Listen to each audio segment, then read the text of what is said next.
파멸은 있어도 패배는 없다. 누가 한 말일까요? 해밍웨이의 명작인 노인과 바다의 그 소설인데 소설의 주인공인 산티아고 노인이 한 말입니다. 이 소설에서 산티아고는 80살이 넘었는데도 불구하고 자기 배보다 더 큰 물고기를 잡느라고 사투를 벌이는 그런 내용을 다루고 있습니다.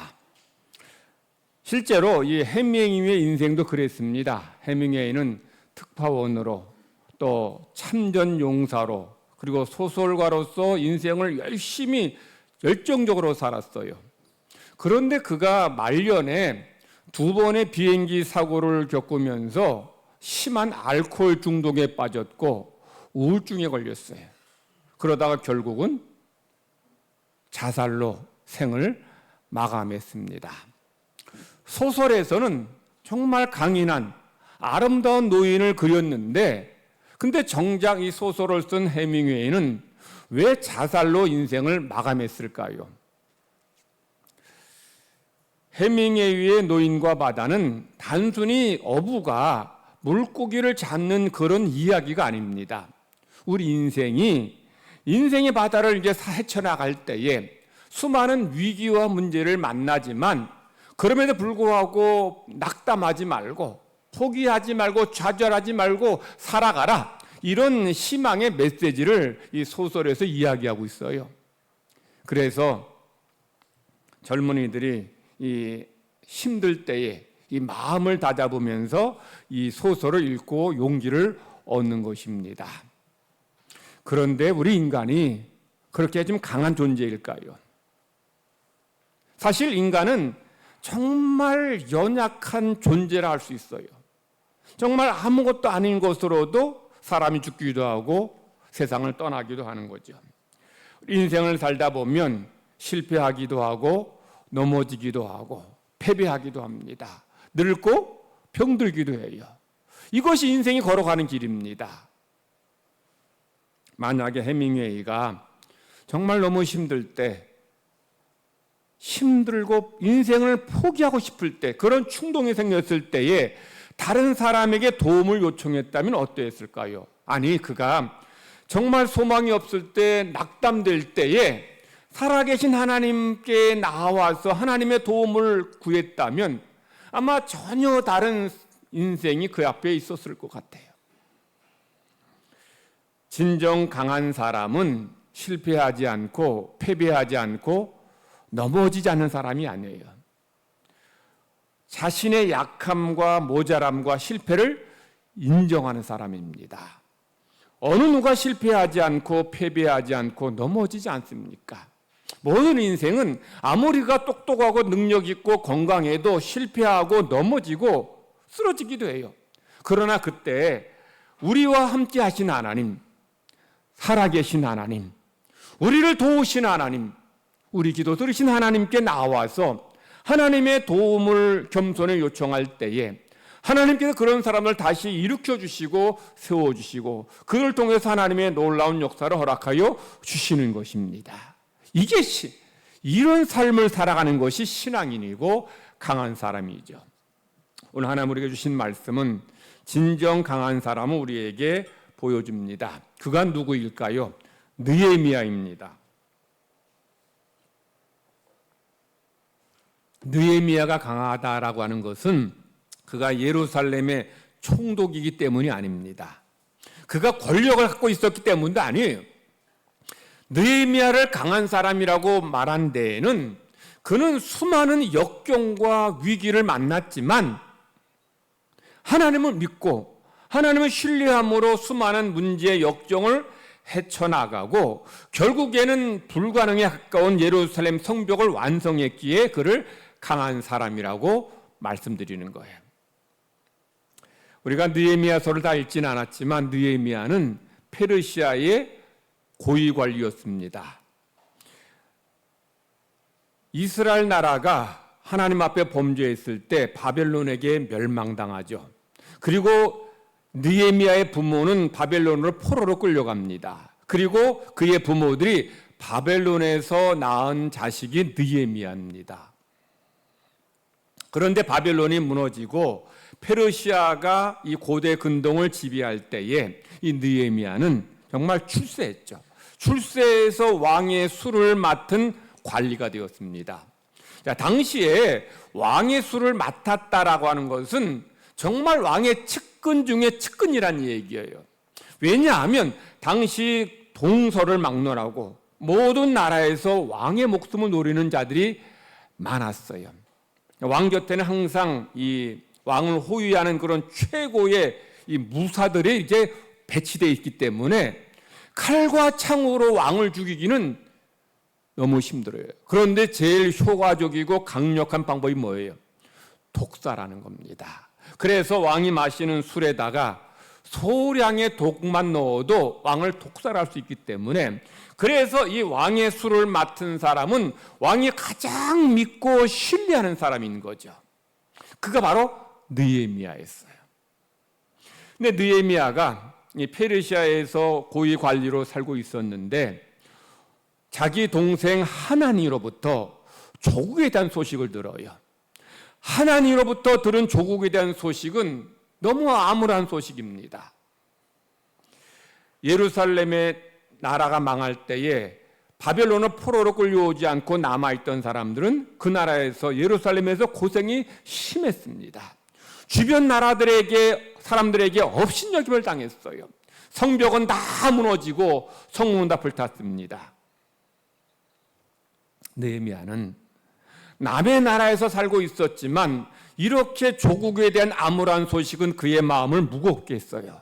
그래서 느헤미야는 자기가 예루살렘에 가서 이 무너진 성벽을 쌓아야 되겠다라고 생각하고서 왕에게 부탁을 합니다. 저를 예루살렘 총독으로 보내주세요. 무너진 성벽을 다시 쌓게 해주세요 라고 기도하면서 하나님 앞에 기도하면서 왕에게 요청합니다. 하나님께서 왕의 마음을 녹이시고 감동시키셔서 왕이 기쁘게 허락하죠. 그래서 느헤미야가 예루살렘에 도착해서 성벽 공사를 시작했고 마침내 성벽 공사가 끝났습니다. 오늘 읽은 말씀은 바로 이제 성벽 공사가 끝난 후에 말씀을 지금 하고 있습니다. 15절 말씀을 보면 성벽 공사가 며칠 만에 끝났다 그래요? 며칠? 52일 만에. 52일. 긴 시간입니까? 짧은 시간입니까? 짧은 시간이에요. 우리 교회 엘리베이터 저 공사하는데 한 석 달 걸린 것 같아요. 두 달 넘게 걸렸어요. 엘리베이터 그거 하나 공사하는데도 몇 달 걸렸는데 예루살렘 성벽을 다시 쌓는 것을 52일 만에 끝냈다는 것은 이건 불가능해요. 여러분, 예루살렘 성벽이 사방으로 약 4km 조금 넘어요. 4.1km 정도 되는데 4km 성벽이면 어느 정도인지 좀 가늠이 안 될 것 같아요. 제가 좀 쉽게 설명해 볼게요. 여기 신세계 백화점에서 MBC 방송국 전에 거의 내거리까지 직선으로 가면 한 1km 됩니다. 그 정도 거리를 사방으로 이제 하면 4km예요. 그런데 이제 성의 길이가 4km면 뭐 굉장히 큰 성은 아니죠. 그런데 52일 만에 그 성을 쌓는다는 것은 이건 불가능에 가까운 거죠. 여러분, 성을 쌓을 때 성은 뭐하라고 쌓아요? 적의 공격을 막기 위해 쌓습니다. 적이 막 그냥 이따만한 돌을 던지고 막 그냥 이런 그 큰 바위째 나무로 그냥 성벽을 무너뜨리기 때문에 튼튼하게 쌓아야 되기 때문에 뭐 이 정도 우리 교회 건물 짓듯이 이 정도 두께로 지으면 안 돼요. 그러니까 성벽의 두께도 어느 정도 두꺼워야 되고 성벽의 높이도 어느 정도 높아야 됩니다. 제가 전에 성지순례에 갔을 때 예루살렘 가서 이렇게 좀 성벽을 좀 자세히 봤는데 성벽 둘레가 어느 정도 됐나 봤더니 한 3m 되더라고요. 3m. 3m면 꽤 두꺼운 거죠. 높이는 여기 바닥에서 저 천장보다 좀 더 저 정도 될 것 같아요. 한 8m 정도. 그리고 이제 이게 동쪽에서 보면은 이게 이렇게 가파른 데서 올라오기 때문에 거긴 더 높더라고요. 그러니까 4km 되는 성을 두께가 3m 정도, 높이가 한 8m에서 10m 되는 성을 52일 만에 끝냈다. 이거 불가능한 일이죠. 그래서 이 공사는 52일이 아니라 1년 이상 걸려도 어려운 그런 공사였어요. 그런데 당시에 이스라엘 백성들은 성벽만 쌓은 게 아니에요.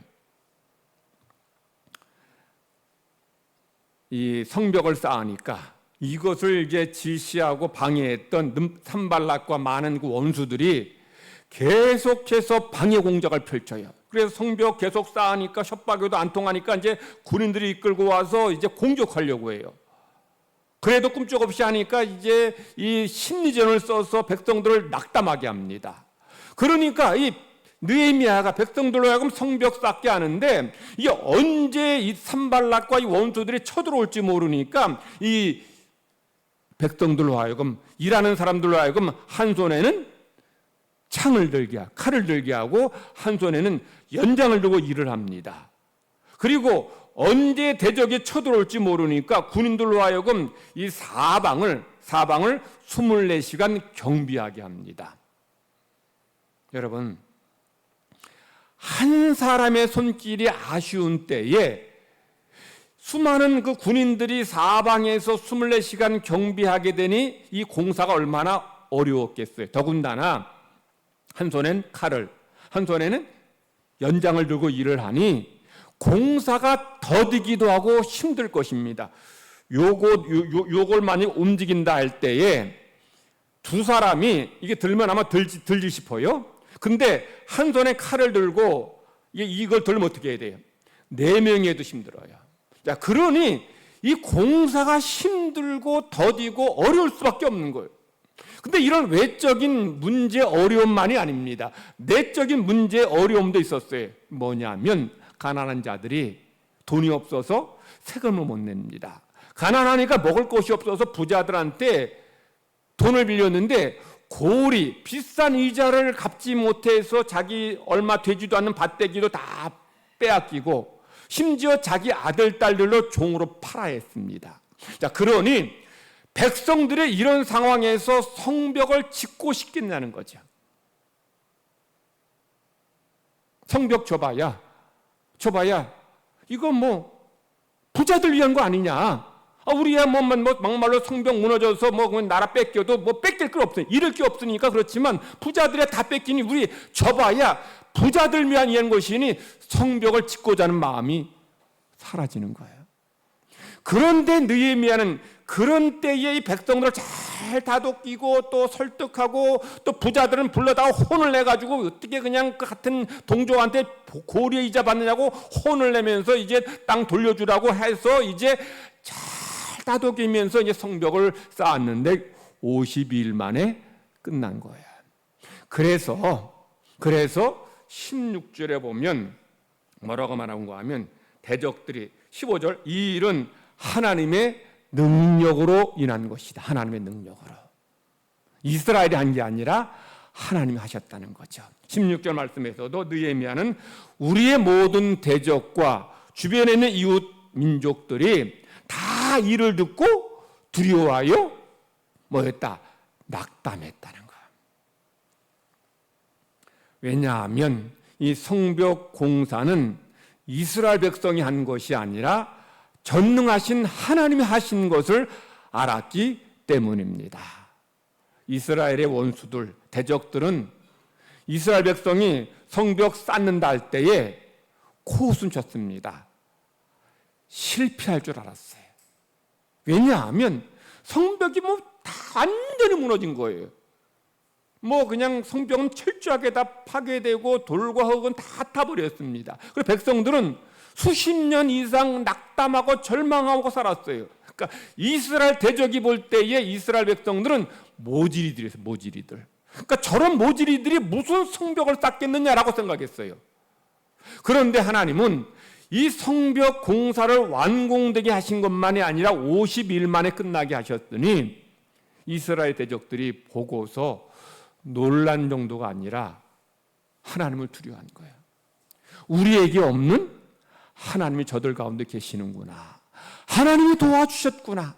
그러니 이 큰 공사, 1년 동안 매달려도 어려운 공사를 저들이 마친 것은 전능하신 하나님, 저들을 돕는 하나님이 이 공사를 마치게 해주셨다. 이렇게 깨닫게 되니 이스라엘 대적들은 두려움을 넘어서 기가 죽은 거예요.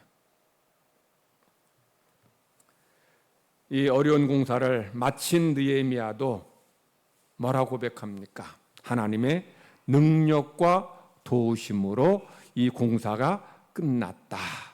하나님이 도와주셨기에, 하나님이 역사해 주셨기에 수많은 원수들의 방해, 공작, 고난, 어려움, 문제, 위기 있었지만 이 공사를 마쳤다라고 고백하는 거죠. 하나님의 보이지 않는 손길이 이 성벽 공사를 끝나게 하셨다라는 거예요. 하나님이 도와주셔서 이 공사, 수많은 위기 어려움이 있었지만 끝날 수 있었다라는 고백인 겁니다. 무너지는 구름다리 너머에 있는 아내와 딸만 생각하며 달렸습니다. 알고 보니 그 구간은 잘못 디디면 위험한 다리였더라고요. 그 순간 떠오른 것은 하나님 감사합니다라는 고백뿐이었습니다. 누구의 말인가 하면 지난 3월 28일 미얀마 만델레이 강진 때에 미얀마와 인접한 태국 방콕에도 지진이 그 여파가 거기도 미쳤죠. 그래서 53층 이 건물이 있었는데 53층 건물 꼭대기에다가 이제 양쪽으로 이제 연결하는 구름다리를 이렇게 연결했어요. 그런데 이제 지진으로 이제 연결하는 다리가 이렇게 중간에 이만큼 끊어졌습니다. 끊어졌는데 요 53층 끊어진 다리를 이렇게 넘어갔던 그건 권영준 씨의 이야기가 그게 이제 영상에 포착됐죠. 영상에 포착돼서 그의 이야기가 태국 국민들한테 아주 화제가 됐어요. 그래서 태국에서는 권영준 씨를 국민 남편이라고 해요. 국민 남편. 왜냐하면 그의 아내가 태국인이었기 때문에. 권 씨가 이제 한국 서울에서 이제 태국인 아내를 만나서 2020년 결혼했어요. 결혼하고 태국에 가서 사업을 했는데 어느 정도 이제 사업이 이제 안정궤도에 오르고 좀 이제 살만했습니다. 그리고 작년에 딸 아린이를 낳아서 아주 행복한 가정을 이루어가고 있었어요. 그런데 갑자기 닥친 이런 지진으로 인해서 가정의 안전이 위협받는 때였습니다. 그날 이 권영준 씨가 건물 시동 53층 헬스장에서 이제 운동하고 있었나 봐요. 운동하고 있었는데 지진으로 강한 흔들림이 있었고 그리고 굉음이 느껴졌다는 거예요. 금방이라도 건물이 폭삭 주저앉을 것 같은 그런 두려움이 찾아왔어요. 그러니까 엄청난 그런 공포가 그를 사로잡았다고 말합니다. 그때 그 순간 아내와 딸이 떠올랐고 곧장 가족들을 향해 달려갔다고 말합니다. 그는 53층 꼭대기 위에 이제 수영장이 있었는데 수영장에서 물이 막 그냥 사방으로 쏟아진 거 보면서 큰일 났다 싶은 생각이 드는 거예요. 그때 그의 시선은 어디로 향했는가 하면 저쪽 비동 입구에 꽂혔어요. 왜냐하면 그 비동에 아내와 어린 딸이 있었기 때문에 가야 되는데 지금 급하게 건너가야 되는데 지금 구름다리 가운데가 끊어졌어요. 끊어지고 이제 그 지진으로 이제 콘크리트 보니까 이따만 돌들이 막 떨어지더라고요. 떨어지는데 그런 데를 그냥 이렇게 달려서 영화처럼 찌려 건너가서 가는 모습이 영상에 포착되었어요. 권 씨는 그 상황을 떠올리면서 이런 말을 합니다. 다리를 건널 때에 어떤 강한 힘이 나를 밀어주는 것을 느꼈습니다. 강한 힘이 어떤 힘이요? 하나님의 도우심이요 하나님의 능력입니다. 하나님께서 그를 정말 말이 53층이죠.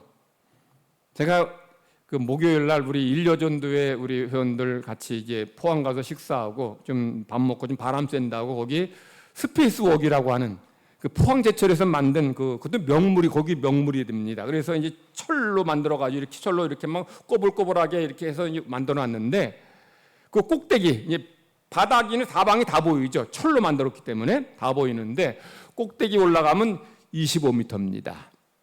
한 10층 건물이죠. 근데 튼튼하게 철로 만든 이런 철 구조물인데도 바람이 부니까 이게 흔들거리더라고요. 제가 권사님들과 같이 가서 전혀 안 무서운 척 했는데 조금 오금이 저리더라고요. 25m도 그런데 53m면 100m입니다. 100m 이 중간에 끊어진 데를 이렇게 뛰어넘는 거, 이거 목숨 건 행위예요. 그런데 아내 살리기, 아내 구하겠다고, 자식 구하겠다고 거기 넘어간 거예요. 그러니까 태국에서는 완전히 영웅이 된 거예요. 이런 남편이 어딨냐? 이렇게 아내를 위해서 목숨 버린 남편이 어딨냐 하면서 태국에서는 국민 남편이 된 거예요. 건너갔는데 다행스럽게도 아내와 아이, 딸은 이제 마침 이제 피했다 그러더라고요. 그래서 위에서부터 1층까지 그냥 막 뛰어 내려가는데 1층에 도착하자마자 말할 힘도 없고 숨 쉴 힘도 없다는 거예요. 가족이 안전하게 정말 보호받은 것을 확인한 순간 1000마디 말보다 말로 표현할 수 없는 감사가 몰려온 거예요. 하나님 감사합니다. 가족을 구원해 주셨고 자기를 정말 건너갈 때 하나님이 나를 밀어주셔서 정말 떨어졌으면 뭐 뼈도 못 주셨을 텐데 그렇게 하나님이 구원해 주셨더니 너무 감사하다는 고백을 한 거예요. 권 씨가 5살 때부터 엄마 손을 붙잡고 엄마의 손에 이끌려서 교회에 나가기 시작했는데 근데 구원에 체험이 없었던 거예요. 체험 없었는데 이제 작년부터 다시 이제 교회 다니기 시작하면서 이제 믿음을 갖게 된 거예요. 목사님과 함께 성경 공부하면서 목사님을 통해서 이제 말씀을 깨닫게 되고 하나님 은혜를 깨닫게 되고 이제 하나님 말씀을 받게 됐는데 그 말씀이 이 말씀입니다. 내가 너와 함께 있어 내가 어디로 가든지 너를 지키며 너를 이끌어 이 땅으로 돌아오게 할지라 내가 네게 허락한 것을 다 이루기까지 너를 떠나지 아니하리라 하신지라. 하나님이 야곱에게 주신 말씀이에요. 근데 이 목사님과 말씀을 공부하면서 이 말씀을 주셨는데 이 말씀은 하나님께서 야곱에게 주신 말씀만이 아니라 내게 주신 말씀이라고 받은 거예요. 그래서 이 말씀을 가지고 정말 그런 두려움 가운데서도 그걸 뛰어넘었고 하나님의 은혜 가운데 내가 정말 보호받았다는 거예요. 그러면서 그는 하나님이 주신 창세기 28장 15절 말씀, 약속의 말씀 붙잡고서 감사하며 살아가겠다고 다짐했습니다. 여러분 그때 그 영상 보셨나요? 뉴스에서? 한참 뉴스에 계속 나왔어요. 정말 목숨을 건 그런 상황에서 정말 가족 구하기 위해서 그가 구름다리를 뛰어넘어갔을 때 하나님은 그를 강한 힘으로 밀어주셨고 그를 아래로 떨어지지 않도록 하나님의 능력의 팔로 안아주셨습니다. 권 씨의 경험은 여러분의 삶에서 자주 일어나는 일들은 아닙니다. 그런 일들 평생 겪진 않을 것 같아요. 근데 우리는 그런 똑같은 경험은 아닐지라도 일생 살아가면서 이런 하나님의 은혜와 도우심을 늘 체험한다는 거죠. 우리 구약의 말씀은 다윗의 그 유명한 시인데 다윗이 뭐라고 고백했는가 하면 내가 사망의 은침한 골짜기로 다닐지라도 해를 받을 걸 두려워하지 않는다는 거예요. 왜냐하면 하나님이 나와 함께 하시고 하나님의 능력의 지팡이와 권능의 막대기로 나를 보호해 주시기 때문이라는 거예요. 다윗의 삶은 수많은 문제, 위기, 어려움의 연속이었어요. 다윗은 계속 전쟁을 전쟁 속에 정말 던져질 때가 많았는데 사실 다윗이 경험한 수많은 위기들은 이 권 씨가 경험한 것보다 더 위험한 것이고 더 어려운 것이에요. 그런데 그런 수많은 위기, 문제, 어려움 만났지만 그 위기, 문제, 어려움을 넘어설 수 있는 것이 뭐냐?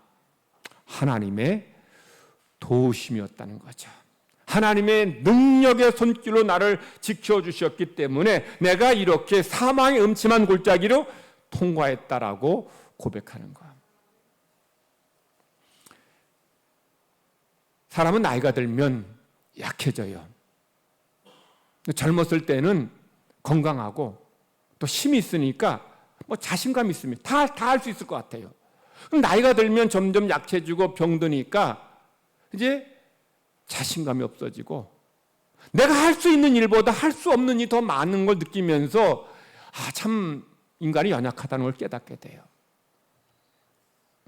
하나님 믿는 성도들은 살아가는 것이 하나님의 은혜라는 것을 고백하는 사람들이에요. 저도 이제 여러분 앞에 나이 이야기하기 그렇긴 하지만 60년 넘게 살아오니까 정말 하나님께서 때마다 은혜 주시고 돌보시고 힘 주시고 또 용기 주셔서 살아왔음을 고백하지 않을 수 없는 거예요. 다윗의 시편 읽었지만 다윗은 왕이었고 장군이었어요. 용사였습니다. 다윗은 17살 때에 키가 3m나 되는 거인 골리앗을 목베어 죽였어요. 여러분, 말이 3m죠. 제가 군대에 있을 때 미군 부대에 있어서 미군들과 같이 이제 지냈는데 미군들 중에 흑인들도 있고 백인들도 있는데 흑인 녀석들 중에서 백인들은 좀 얼굴 좀 덜 무서운데 흑인 녀석들 중에서 얼굴이 좀 험상궂게 생긴 놈들 중에 피가 180 넘고 몸무게 한 100kg 되는 녀석들이 있어요. 이런 녀석들하고 같이 이제 장난치다 보면 이놈들이 주먹으로 이렇게 툭 치는데 가볍게 툭 치는데 살짝 치는데도 충격이 묵직한 거예요. 근데 저런 놈들이 이 팔뚝이 제 허벅지만큼 두꺼워요. 그런 녀석이 주먹으로 힘을 다해 치면 죽겠다 싶은 생각이 들더라고요. 그런데 골리앗은 3m나 돼요. 3m면 여기 저 정도 될 것 같아요. 그런 놈이 이제 앞에 떡칼이 있는데 그런데도 다윗은 그를 두려워하지 않고 앞에 나가서 그냥 하나님의 이름으로 그냥 내가 너 죽이겠다고 달려들어서 그를 죽여버려요. 그런 다윗은 저는 전혀 겁도 없고 두려움도 없고 무서움도 없는 사람 같다 느껴요. 근데 시편 보니까 다윗은 수많은 문제 위기 만났을 때 자신의 연약함, 불안함, 두려움을 하나님을 고백해요. 그래서 내가 정말 이거 감당 못합니다. 하나님 도와주세요라고 하나님 앞에 그렇게 기도하는 거예요.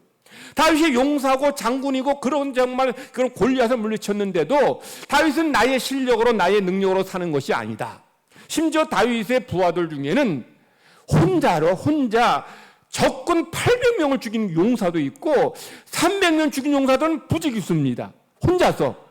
이런 용사들이 다윗을 쭉 포진하고 있으니 다윗은 전혀 겁도 없고 두려움 없을 것 같은데 다윗은 내가 저런 용사들의 도움을 받아서 내가 위기에서 어려움에서 벗어난 게 아니라 하나님의 손이 나를 붙잡아 주셨고 하나님의 능력이 나를 요새처럼 보호해 주셨다 늘 고백하는 거예요. 하나님께서 지금까지 수많은 위기, 문제, 고난, 어려움 속에서 나를 사랑하셨기에 나를 도와주셨고 지켜주고 보호해주셨다. 이것이 다윗의 평생의 고백이고 감사인 거예요. 신약의 말씀에서도 바울이 로마로 가다가 큰 풍랑 만납니다. 풍랑으로 인해서 배가 커도 그 풍랑이 물리니까 그냥 배가 그냥 조그만 돛담배처럼 막 그냥 금방 자빠질 것 같아요. 뒤집힐 것 같아요. 그 배 안에 있는 사람들 276명이 다 죽을 위기에 처합니다. 그때 하나님께서 바울에게 말씀하셔요. 뭐라고 말씀하십니까? 내가 가이사 앞에 서야 하겠으니 너뿐 아니라 이 배에 탄 사람들이 이 큰 풍랑으로 인해 하나도 죽지 않게 될 것이다. 바울은 하나님의 말씀을 의지해서 그 말씀을 그들에게 전해주고 그 말씀의 성취함을 그는 체험하게 하여.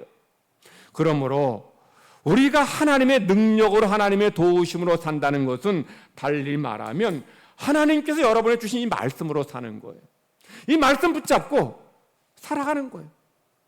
다윗만 그런 인생의 문제 만납니까? 우리도 여러 가지 인생에 유형, 무형의 이런저런 문제를 만나요. 근데 우리가 그때 어떻게 그 문제를 해결해 나가고 또 감당해 나가고 이길 수 있느냐는 거죠. 하나님이 여러분에게 주신 말씀 붙잡고 하나님 바라보는 거예요. 하나님 앞에 엎드리는 거예요.